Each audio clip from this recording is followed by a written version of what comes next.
Hello everyone, welcome back to another episode of Whatever, Whenever, the show where we talk about whatever we want, whenever we want. I am Robin. Wait, who the heck? Is that Robin? Your voice. Yes, it is. It's different. I know. Thanks to a friend of mine who, I don't know if he wants me to name him or not, but he bought me the YouTube starter pack, Blue Snowball. Well, welcome to the YouTube mic crew. Yes. Also, I'm the Mentok, the prophet, YouTube savior, the whenever, the situation, etc., etc. And I'm the whatever. Yeah. And first thing I think we should take note of is this awesome new art that's on screen from Zach, our art guy. That's that season 2 art. You know what I mean? Yes. Yeah, it is. I'm actually going to make a playlist, and all the previous ones before this are season 1, and then this new art is going to be season 2. Eventually, we'll upgrade to like video of me playing random games while we talk. Eventually, yeah. And then have me as like a VTuber model and everything. Right. Yeah. But yes, this new art is heavily inspired by Sonic Adventure 2, as I think it's kind of obvious. The Dreamcast case. I still have my original, actually. It's very nice to look at. Yeah. I even had Zach specifically, like, if you look at the Sonic Adventure 2 box art with Sonic and Shadow, I had Zach draw you in Sonic's pose and me in Shadow's pose. Yep. I noticed immediately. You didn't have to explain the first time when you sent it, but I'm proud. I'm proud of the work. It looks good. Yes, I am also proud. Good job, Zach. You did awesome. So now we just need a game cover for every podcast. If we ever have like a special guest on in the future, I think that we should do like the Sonic Heroes box art, but then have like the guest be in the middle. I really don't like those renders, by the way, on that Sonic Heroes box art. That's just me, though. Yeah, they're kind of dated, but I don't know. They have a little bit of dated charm to them. The Nike smile. Yeah, the Nike smile. Yeah. Well, what are we kicking off season 2 with? Well, I think we should kick off season 2 with the thing that essentially started our podcast, if I recall, which is our good quote unquote friends over at Activision Blizzard. Do you want to tell the fine folks at home what the fuck is going on with them right now? So, as of 6 hours ago, leading up to this podcast, New York City actually filed a lawsuit on Activision, targeting mainly the CEO, Bobby Kotick. So I think the story was broken in Axios, which by one Steven Totilo, who used to work for Kotaku. So I guess he writes for Axios now. I totally forgot that was a thing. But yeah, the news was broken that the New York City Employees Retirement System and Retirement System, I guess that's the name of the particular part of the city that sued him. So they're in charge of representing, workers for pension funds, etc. And I think this one was stock related, or it was basically a financial investigation, right? So we all know that Microsoft went ahead and purchased Activision, but a lot of these people are saying that Bobby Kotick rushed to get a bid from any company after the allegations to avoid having to deal with the consequences internally. So with that investigation in place, New York City is demanding a long list of documents that are probably shredded, including material related to the Microsoft deal, info on 5 possible buyers cited in the official description. Because if you guys remember in a previous podcast, we mentioned that there were a few other buyers, and I'm pretty sure that it was like Facebook and Amazon and, other like maybe even Sony would try to cut a deal. I don't know if they had enough money for that. But there's 5 other buyers, so they're going to get info on those people, what those sale talks were, board memos, etc. And they're also pressing Activision for internal documents to find out more about the CEO and if he knew of the sexual misconduct going on at the company, which I think that there's evidence laying around that he does. And he also did a lot to cover up, mishaps that he's partaken in. Not of the sexual kind, is I'm not sure, but like I think other allegations. So this is kind of spicing up. Considering we started with this whole deal, it's interesting to see that the city is taking this a step further and investigating. I'm curious to see what's going to happen with our boy Bobby Kotick at the end of this. Yeah, I hope he gets something. I don't know, like a $400 million fine. Yeah, right? like at least I don't know. At this point, I'll settle for like a slap on the wrist, because like he's already getting a golden parachute from Microsoft for leaving the company. So it's like, at this point, like as fucked up as it sounds, I'm gonna settle for at least a slap on the wrist, just something, anything, kind of desperate here. I guess like just to recap though, since we've covered a lot of allegations and lawsuits and all that stuff, this is a nice little recap I found at the bottom of the article. So here's everything that Activision is facing right now on the books. 1 federal harassment suit, which has been settled, though it's facing appeals. And I believe that is the main one that was settled for $18 million by Bobby Kotick himself, and now they're investigating that settlement. I don't know. There's 1 discrimination suit from California. 1 purported class action suit. 4 shareholder lawsuits, which have been consolidated to 2. 8 lawsuits over the Microsoft merger. 4 voluntarily dismissed. It's going to go through. It hasn't been officially approved, by the way, hence the lawsuits. Some people are saying that's like, there's like just business agreements surrounding that and contracts and whether this is an ethical takeover. So that's probably what those lawsuits are about, is people in opposition to it. And then 220 complaints, including the one from New York City. So, plus an SEC investigation and insider trading inquiries from the SEC and Department of Justice. That's a shitload of stuff going on. Yeah. So Microsoft has a lot of cleaning up to do.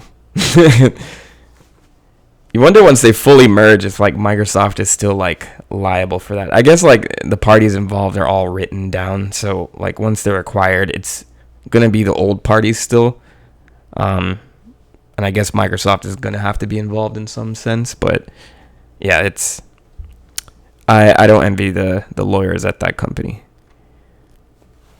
Yeah, no, it's a whole mess. I don't know what the hell Microsoft is gonna end up doing with that, but I'm hopeful that a whole bunch of restructuring and firings are gonna happen. Or I believe that already started. Yeah, quote unquote resignations with paid leave. Yes. So that is the big news on Activision. I think this is a pretty big headline, considering like we've kind of like trickled the news in from a podcast here and there. Yeah, I think this is a pretty big headline. Yeah, like there was like a good while, like when we first started, where like we would just cover it and we'd be like, okay, so we're done covering that, and then we'd finish the episode, and then like the next day something worse from them would come out, and it just kept happening. Thankfully that's kind of died down. That doesn't mean that like more stuff isn't happening that we don't know about, but at the very least it seems like we're not missing things. We don't want to force the segment either, Yeah, we don't want to force this segment. Even though, oh yeah, I even forgot to say the name of the segment. The name of the segment is "What the fuck has Activision done now?" Well, can we get an acronym for that? WTFAN. Oh, nice. Oh wait, no, it would No. ADN. ADN. Yeah. What the WTF Aiden. WTF Aiden. That's the name of our new segment. Perfect. Yeah. There it is. Actually, can we get like WTF Aiden on the screen real quick and like big bold Comic Sans? Yeah, and with the hashtag in front of it, but don't add the hashtag until I ask you to. All right, now add the hashtag. Yeah, do it now. Okay, cool. Perfect. Thanks, Ricky. A work of art. I'm sure that's the best Comic Sans text you've ever seen. Yes, very bold and convincing. Anyway, so moving out of that segment, I know we've been gone for a little while, and a lot's been happening. I've been kind of under the weather the last few days, so we're recording a little late. But it's good to know that it is not COVID-19. Yeah, I'm glad that you don't have the big sick, that you're not dying. If we all don't talk about it, maybe it'll just go away. I think that's been our motto for the last 2 years, and it hasn't gotten better. It's like more so apparent now. I don't. Yeah. It's just like we just kind of like moved past it. Let's just forget it happened. It's like Inside came out a year ago, and it feels like nothing's changed. I still listen to songs from Bo Burnham's Inside special, and I'm like, damn, this really is us right now. Especially Look Who's Inside Again, and what's the other one? That Funny Feeling. I haven't watched it. Oh, you should. You really should. It's really good. It's like,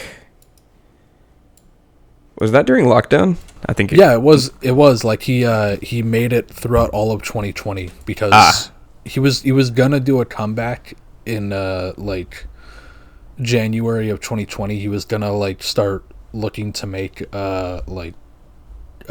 live action comedy shows again after he had gotten over an intense battle with depression and anxiety and stuff. Mm-hmm. And then COVID happened, and so he instead made his entire Inside special all in his house, all by himself. Talented man. Yep. Yeah, I need to check it out because I've heard great things, and then I just kind of never got to it, and then I forgot it existed. So I need to check it out. Yeah, no, I definitely recommend it. But with the world opening up and stuff and going outside, which is the opposite of inside, which is why I'm making this transition. You've gone outside of your house and even, I think, state recently. Is that correct? I did. So I traveled recently. Ooh, I feel a cough coming. Hold on. Oh. There it is. Keep that in, Ricky. Keep that in. Keep that in. This it just kind of shows it deters people from going outside. So yeah, I did actually get to travel to Boston. So I think I mentioned it on our previous podcast. So I applied for a PAX pass, and they gave me a content creator badge for all 4 days. So I didn't see any contractual obligations for me to actually film things and stuff. I think they just give it to people and hope that they post content and promote it, which I still need to do. Yeah. But I got to kind of walk around the expo, and for those who are not familiar with PAX, it is this was PAX East, by the way, because they do one on the West Coast as well. So it's Penny Arcade Expo, and it was started by I forgot who started it, But I know that they mainly opened it up to showcase video games, indie games, tabletop stuff. So it's big. It's a big convention that's kind of like, it's less of a show than E3, and more of like a convention for gaming, which is pretty much my first foray in that. So I was excited to go, and I flew out there. I got to go to all 4 days, and I'm thinking, man, like, maybe I can sneak off after, like, the second day and, like, go check out Boston and stuff. No, there's so much stuff to do. And I think that the turnout was actually pretty good, all things considered. Seeing it's post-pandemic, like, a lot of people are probably still worried about traveling to these kind of events and things like that. I want to say shout out to the PAX team. I don't know if they'll ever listen to this, but they were extremely organized. Every panel was extremely organized. The lines, the setups. They enforced the vaccinations. They enforced, masks.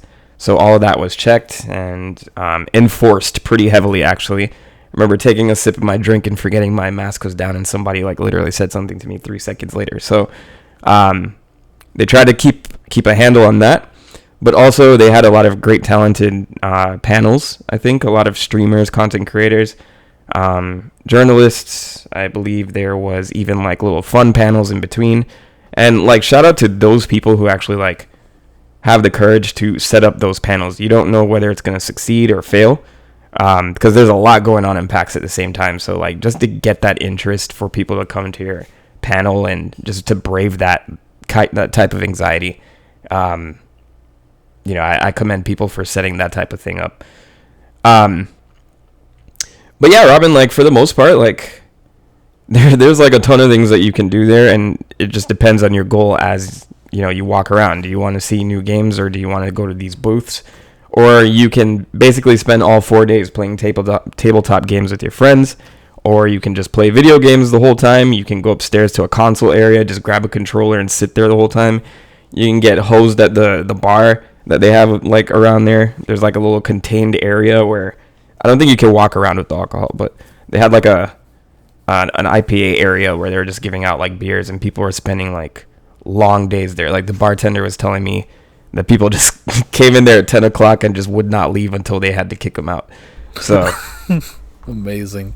Yeah, no, so, it sounds really fun, and I've always wanted to go. I want to go one day. I don't know, maybe if this podcast ever takes off, I can also apply for a, like, creator badge, and we can hang out there or something. We can get 2 creator badge passes. Yes. I mean, for a convention, I thought that, for a lack of a better term, it was going to be like just this huge convention center filled with introverts and awkward people, because that's like how conventions are advertised to me sometimes. But that's not really what was going on, and everybody was, like, quite civilized and, like, chill. It was like one of the chillest crowds I've seen in a long time. This isn't like a, sorry, I don't mean to get sidetracked, but this isn't like a convention story, but, like, when I went to LA, I visited Japantown for a little bit.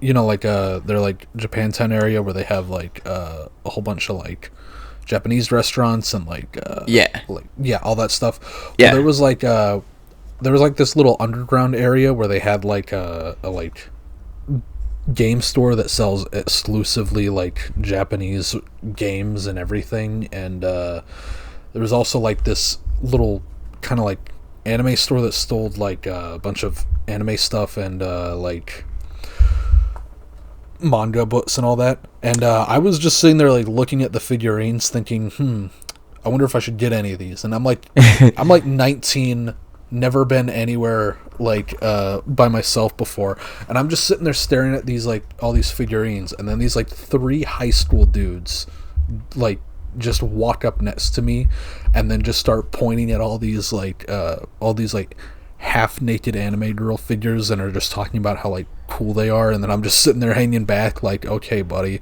And then and then there's, like, a worker dude by the cabinet just standing there, and he's just sitting there, like, watching them, like, y'all gonna buy something. Yeah, he's like, "Are you gonna buy something or not?" And like one of the dudes like looked at, like pointed to one of them in particular. I forget which one it was, but he was like, "Ah, yeah, we probably can't buy that yet because we're 17 and not 18 or whatever, right?" And then the dude behind the counter was just like, "No, you can buy it." The dude dropped $115 for an anime girl in a bikini. I think like San Francisco has a similar like Japantown area. Yeah, I know there's one in Seattle as well. Yeah, like they have like very similar stores, like, you know, niche bookstores and things like that. Even those anime stores with that back area, if you know what I'm talking about. Yeah. So like it's very traditional in a sense, because like that's how like actual stores in Japan are set up. They have just like a little curtain. So yeah, except there is no curtain in these kinds of stores. In the U.S. at least, or at least in the one that I was in. I mean, you know what's funny? I didn't see a lot of figurines out there. Oh, really? I saw a lot of... Oh, they had like... I don't know what to call it, surprise box?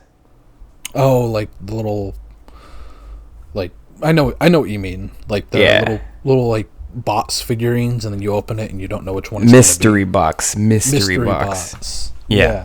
So they had like a huge stall that was selling like a ton of those. They had like a Abrams style of filmmaking, basically. So they had like, you know, stuff from different franchises and all that, and those were selling like hotcakes because people didn't know what was in the box.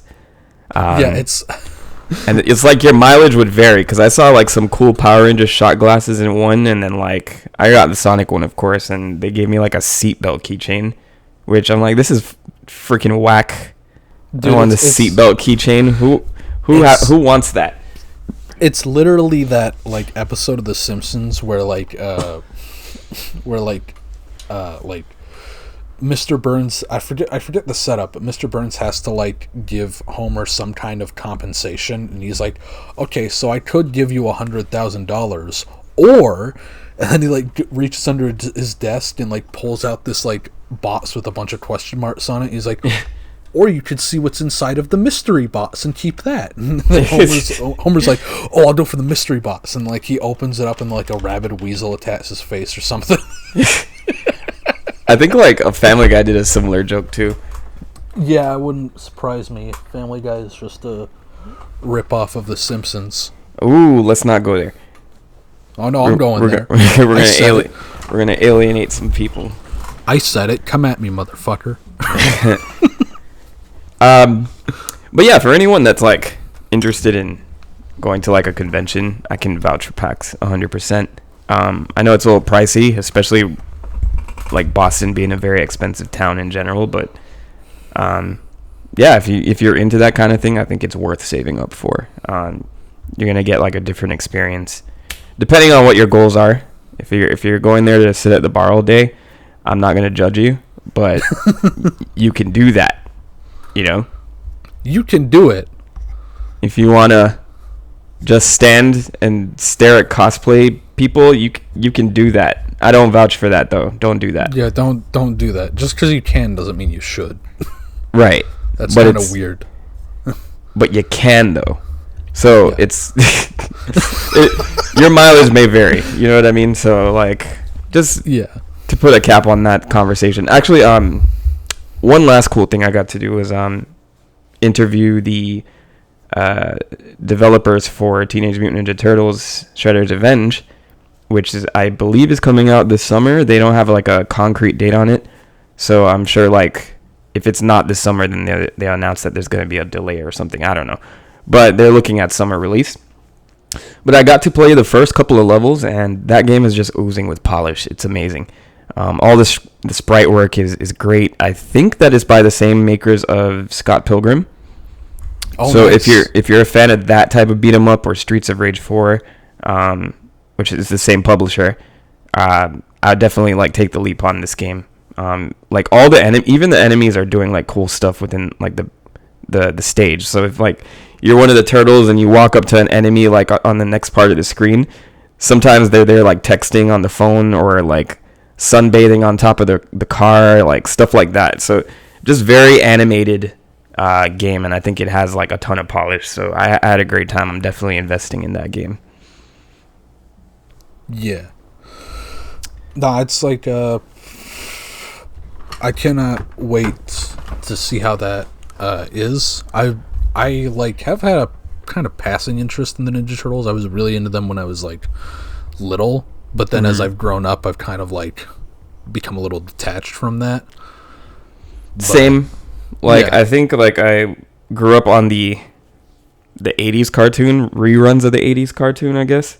I think it was the 80s cartoon. So that's the one I watched a lot, and like I remember I really liked Donatello. I still like Donatello because I like, for some reason, I just like this guy whacking people with a huge stick. I like him because he's the nerd. Yeah, that too. Like they've made him more of the nerd over time as well, and like I don't know. What do you think of those? Like, what's your favorite turtle number one? My favorite, my favorite like series or no, just out of the four. Oh, out of the four, I think the rank for me, it depends on the version of them, but it's usually the order is usually Donatello, Michelangelo, Raph, and then Leonardo.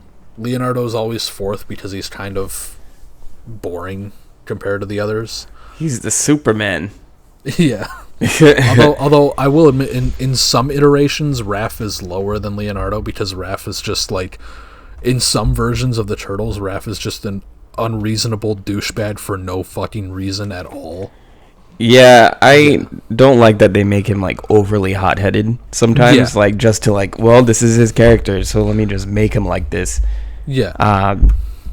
But I mean, I haven't watched any of the recent animations. I think the 2003 one is where I kind of peaked on Ninja Turtles. That was the last one that I really got into. I grew up with like it's weird. I grew up like as VHSs were on their way out, so I had like VHS and DVD players growing up, and I watched a bit of the 80s, I watched a bit of the 90s, I watched the 2003 one. I have vivid memories of when they're all in cyberspace and they have that guy who like draws things and they become real. Yeah, like I have memories of those. I saw like a little bit of like some other versions too, but those are the ones that like really stick out in my head as like the ones I remember the most. Surprisingly, that 2003 one was made by 4Kids. Yeah, which is weird because it was weird because it was actually good and it didn't feel like a 4Kids show. Yeah, it really didn't. It was like 4Kids somewhere along the way forgot to bastardize it. I don't know how much their involvement was in it, but maybe they had like a production studio that was just kind of like, please don't touch anything, just play it, fund us and then play it. So I don't know. I'd have to look more into that, but like I want to rewatch that one because it was pretty good. Yeah, I remember that one being pretty good. Although I do remember that the movie that they had for that series, where they had like the big crossover with all the other different versions of the Turtles at that point, they did kind of disrespect the original 80s Turtles a bit. Yeah. like they just like they kind of poked too much fun at how goofy the 80s was compared to the 2003 versions. And then I don't think I saw the movie, but that served as the finale, right? Yeah, it did serve as the finale, and it was cool because they had like the original, like they called it the Prime Universe because it's like the original one where they like have the black and white comics that are like all grim, dark, and edgy and nothing compared to the rest of the series. Yeah. So they got to meet all those, and it was funny because like all four of the turtles in that universe were essentially just Hothead Ralph. Which is kind of like what they were in the comics too. So yeah, that was fun. Well, I guess like the one that I just want to avoid like the plague is the Michael Bay movies. Yeah, I haven't seen those either. Those guys look terrible. I've only seen the shot of them in the elevator where they start like doing the song bit, and then they jump out, and I've been told that that's the best like scene out of all of the movies from Michael Bay, and I'm like, yeah, that makes sense. Yeah, and it's like it's very random, Yeah. but I guess it's like within character, you know. Like I can't even be mad at that scene. It's pretty charming. Yeah. Also, Megan Fox does not look or even seem like a convincing April O'Neil. I'm sorry. Nothing against her, but just she doesn't seem like an April O'Neil to me. Well, You know? I think they're making another one though. So I don't. Are they Who knows if they like recast her? She's getting kind of like. I mean, she's getting kind of old. Yeah. I think Michael Bay is probably done fetishizing her. That sounds so bad, but it's kind of if you look at like all of his movies that have her in them, that's kind of what he does. Yeah, I mean, I'm. It's a little weird that she ended up working with him again for the Turtles movie. I thought that like she was complaining with the Transformers stuff. Yeah, especially like she didn't even appear in Transformers like 3. She was just out after that. It was a good jumping point or a point to jump off. I guess didn't Transformers like one of them win an Oscar as like the highest grossing film? The one with Mark Wahlberg or something. I don't know. I don't know. I'm not following it anymore. I hate that series now. It started like, okay, as dated and cheesy as the first Transformers movie is, I still have a soft spot for it. But then like as it goes on, it went from like, oh, the like Transformers came from like Cybertron to Earth and they've never been here, and then the most recent and I think last one that they did was actually the Transformers have been out here since medieval times and they fought alongside King Arthur, and here's Excalibur. Excalibur is a Transformer. I hate it. Yeah. I mean it could work in like the like a cartoon universe, but not the way that Michael Bay did it. Well, I think they finally moved him off the Transformers stuff. So I haven't seen, Bumblebee, which is the first movie that was not directed by him. So it's supposed to be like a soft reboot. Yeah, I heard, but like kind of a prequel at the same time. I heard it was good, but I haven't seen it. I gotta check it out. Yeah, it's. I have this problem where like people will tell me like, "Oh, this is good. You should see it. This is good. You should see it." And then I get to the point where I'm like, "Okay, it's good. I should see it." But people have been telling me that for so much that I don't want to see it. You know? Exactly. Yeah.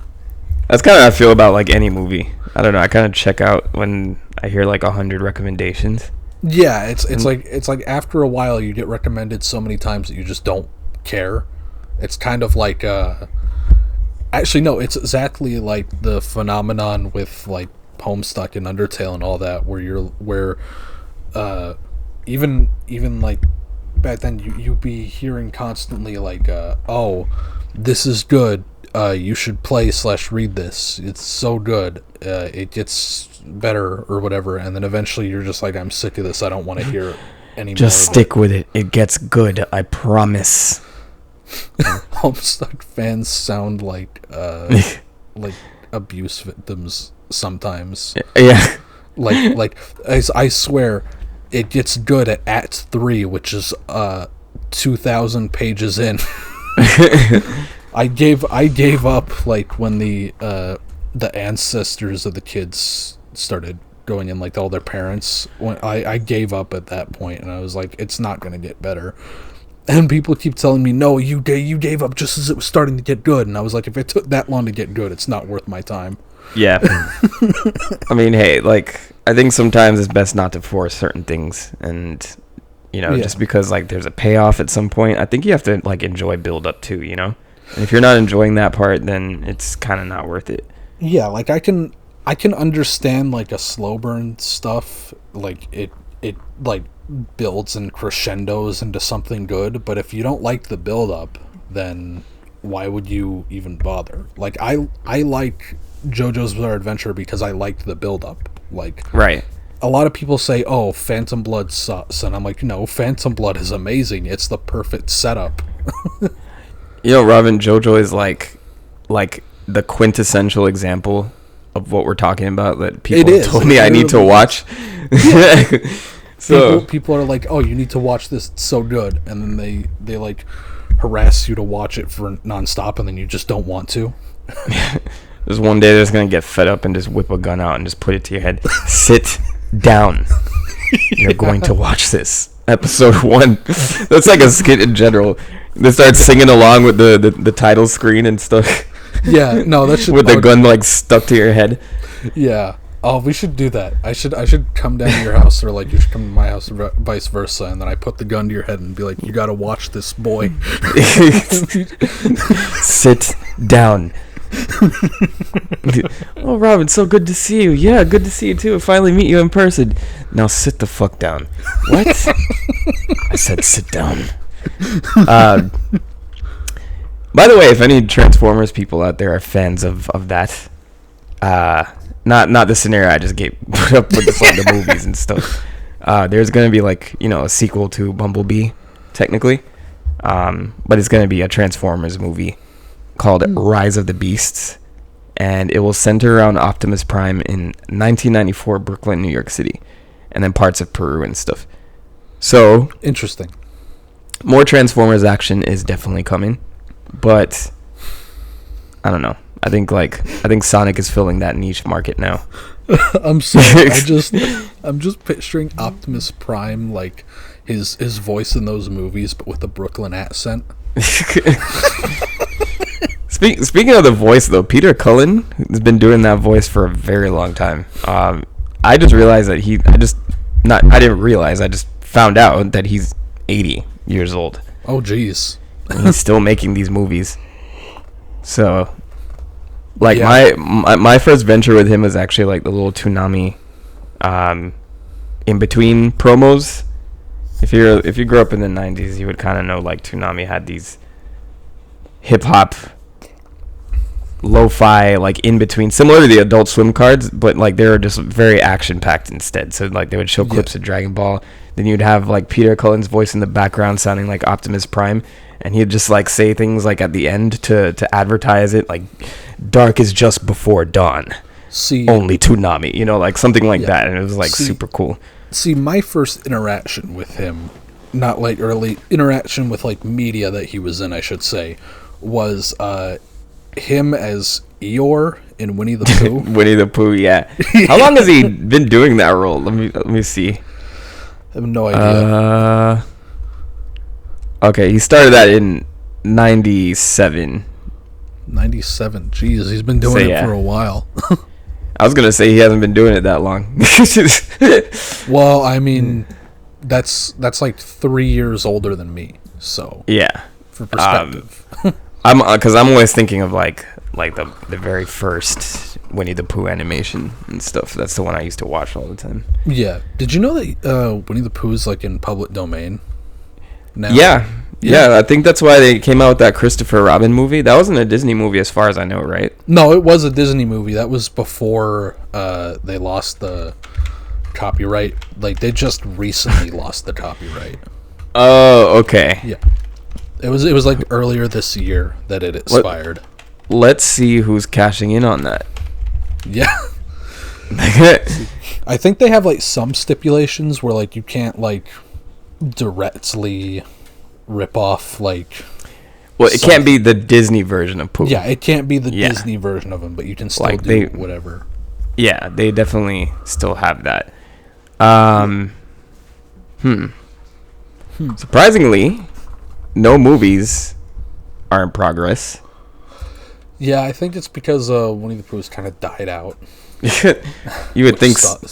I mean, smart move, but I never thought that Hollywood was that smart. I thought they would immediately jump on it just to spite Disney. Yeah. Because remember they did that with like Snow White? Oh yeah, when Snow White got like free, they like all started making their own versions. There was like 3 different versions of that story.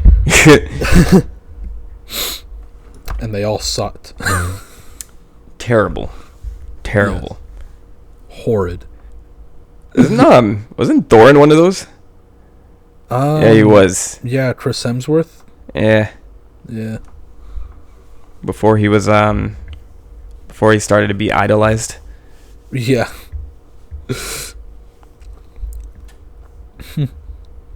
Yeah, Christopher Robin. I need to see this movie. I heard it was good too. Yeah, I heard it was good. I don't know. It's interesting because it's about like him growing up and then serving in World War I and then coming back. And then trying to see like everybody again as an adult. No, it's like all of his plushes come to life and remind him of what it was like being a kid, because he's thinking of he's got like a strained relationship with his daughter, and he's thinking about just sending her off to a private school so he doesn't have to deal with her. It's like a really depressing story.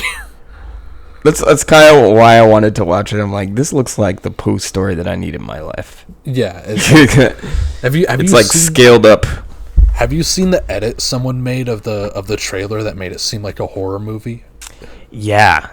Those are some talented people that do that. Like that, and I mean, I know it doesn't take much, but like just to see it, because there's that and the Mary Poppins horror trailer. Yeah. That one is good too. Yeah. Those are on YouTube if you guys want to look it up, but yeah, it's pretty easy access. Yeah, for sure. How do we get to this rabbit hole again? Well, we started off with you talking about how you talked to the guys making the new Teenage Mutant Ninja Turtles game at PAX, and then... That's what I said, yes. Yeah. And then we talked about Ninja Turtles, and then that led into Transformers, and then that led into Winnie the Pooh. You have your eyes set on any indie games as of late? I haven't really been paying attention to indie games all that much, honestly. But I have seen that Splatoon 3 got a release date, so I'm looking forward to that. Yeah, that and Xenoblade for July. I think they announced it June or July. I think it's July. It is July. So I'm looking forward to that, and then Splatoon. Like, it's been a while. Like, I was actually craving Splatoon 2 this week for whatever reason, and I never got to play it. I never actually did. I think like I'm over the feeling now. I just want the sequel. Yeah.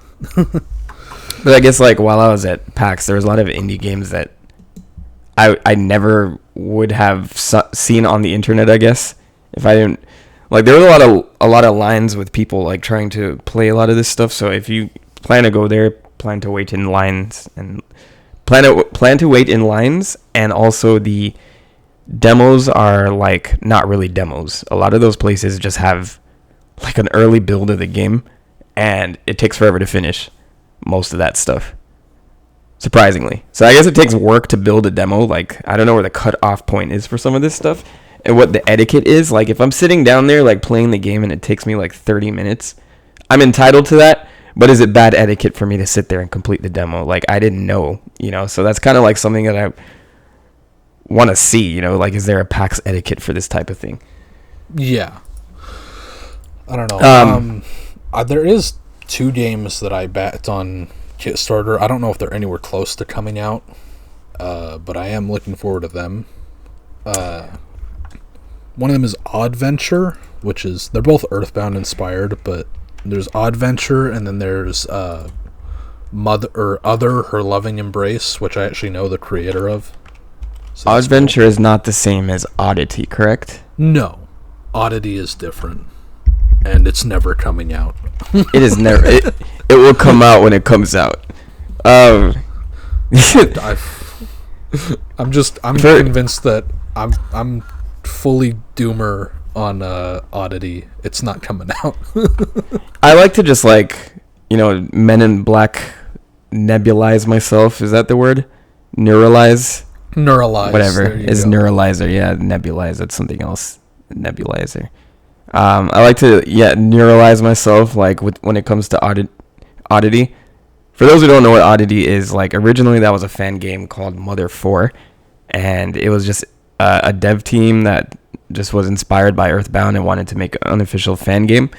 They started that in 2008. And it still hasn't come out. Let me say that again. They started it in 2008.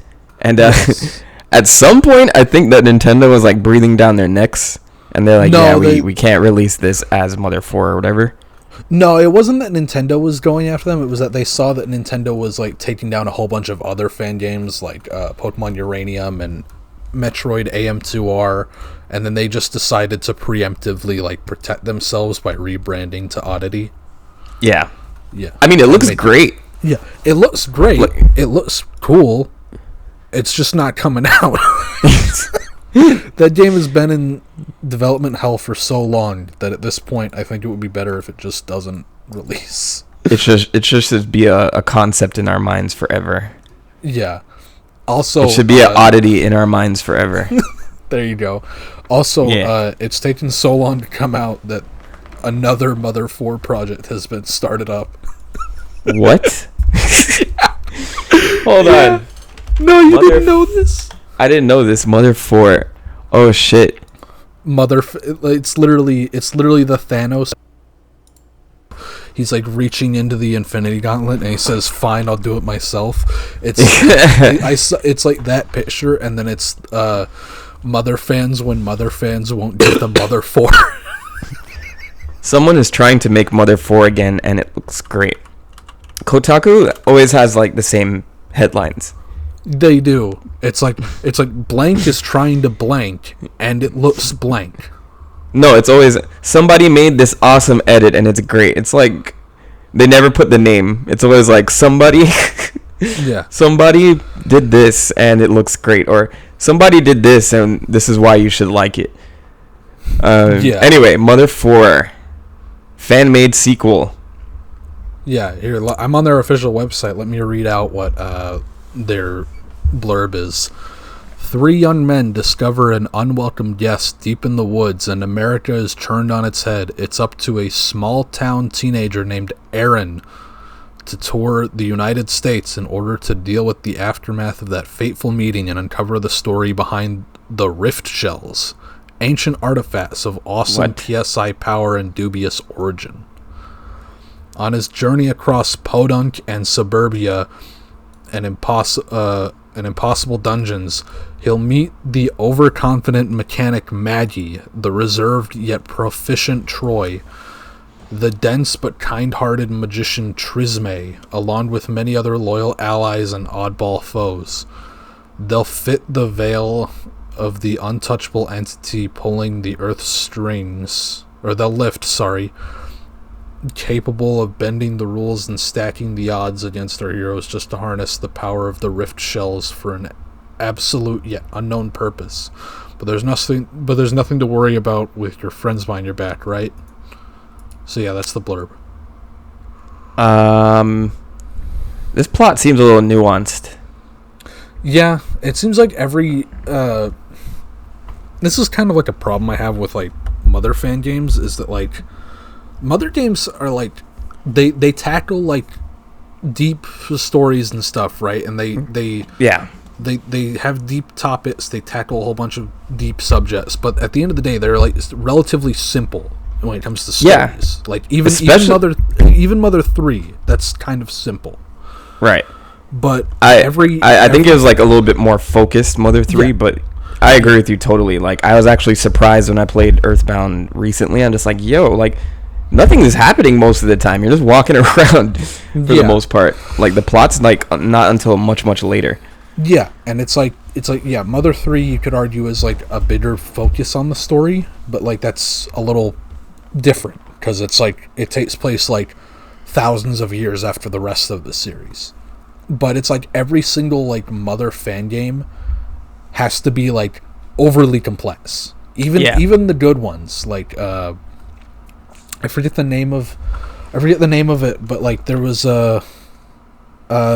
this one Mother fan game where you play as like aliens, and it takes place between Mother 1 and 2.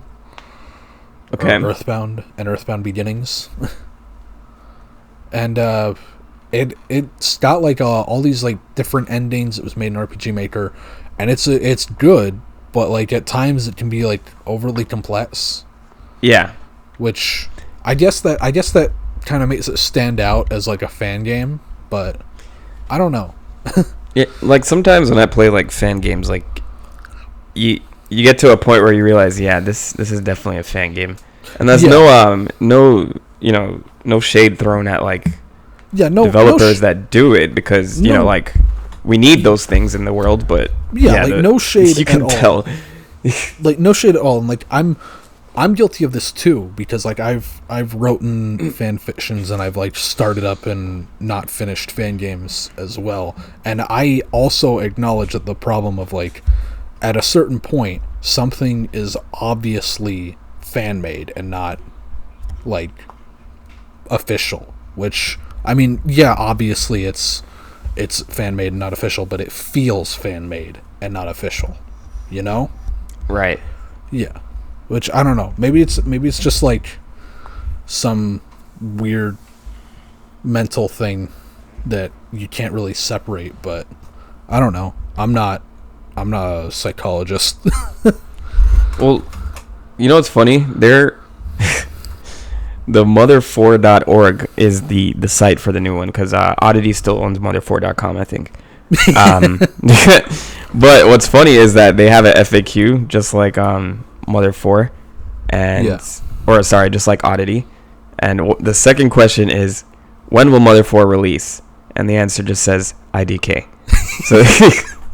So with that in mind, I wanna pitch this question to you.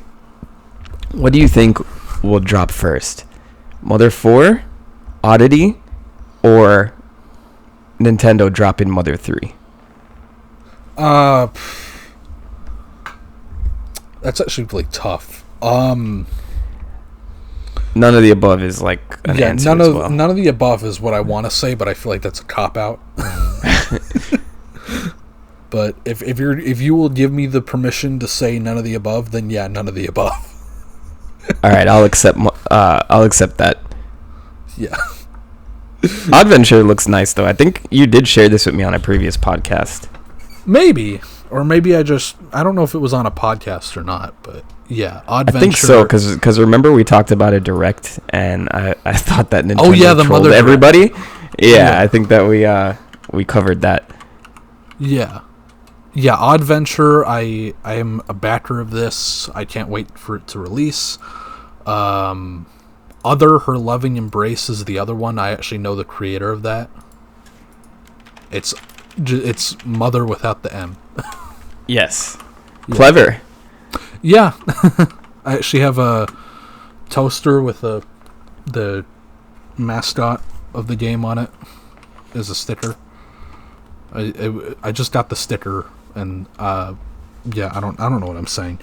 I actually played this. I played the first demo before that even went up on Kickstarter, actually. And they say that's coming out this year. Oh, nice. So, it's a little bit more like the very first Mother. Yeah, and they've also got like a fishing minigame and stuff in it. I've seen from the backer updates. It's pretty neat. This is cool. Yeah, because I mean, you know, if your game doesn't have if your indie RPG doesn't have a fishing minigame, is it really an indie RPG? You have to be able to fish, and you have to be able to mod it to make fishing easier. Yeah. Yeah. That's like one advice to any devs out there. If you're going to put fishing in your game, make it like simple though, you know? I'm looking at Stardew Valley as like the worst offender of that. Yeah. I definitely mod that one out. I think one other clone I wanted to, not clone, but like Mother inspired game that's out right now and got kind of a following is Omori. Have you heard of that one? Yes, I have. I have bad history with Omori fans. I've been trying to get into it, but like, you know, the battle system, there's just like way too much to manage. So maybe I just need to like start it over. I'm 3.5 hours in. And yeah, I tried to pick it up the other day. I'm just like, Yeah. maybe I should restart this. Yeah. I know that you're not supposed to let fans ruin things for you, but there's been like this weird thing where like Amori fans like think it's funny to just harass and shit on Yick fans, Y2K fans. So it's kind of been like, yeah, I don't want to play this fucking game if you people are gonna be garbage to me for no reason. It's kind of like the toxic Undertale fans from back in the day. Yeah, no, exactly. They're exactly the same. I think that's why Toby Fox like disappeared for a while. He's like, I need this to die down. I think so too, honestly. I know someone who knows Toby Fox, and we were asking if Toby Fox was gonna like come to someone's birthday party. Mm-hmm. He was like a mutual friend of ours, and that dude just straight up told me Toby Fox will never be able to have a public life ever again. Which was really fucking depressing to hear. Yeah, like straight up. Yeah. I think that's probably why PewDiePie never leaves his house. No, I'm pretty sure that's exactly why. Like the only time he really ever leaves his house is to like go to his second house in Japan. I actually heard I just remember like someone taking a picture of him like at the grocery store, and that trended for a while because he's like, yeah, he has legs. Because his legs are never on camera. Yeah, like so, yeah, that was the inside joke for a while, but yeah. Man, I'm just like, man, you leave your house? Yeah. I remember actively watching him at the time, and like he when he first covered that like shopping cart meme, he was like, damn, I can't even leave my house anymore without becoming a meme. And like he was laughing about it, but at the same time it felt kind of sad. Mm-hmm. Yeah.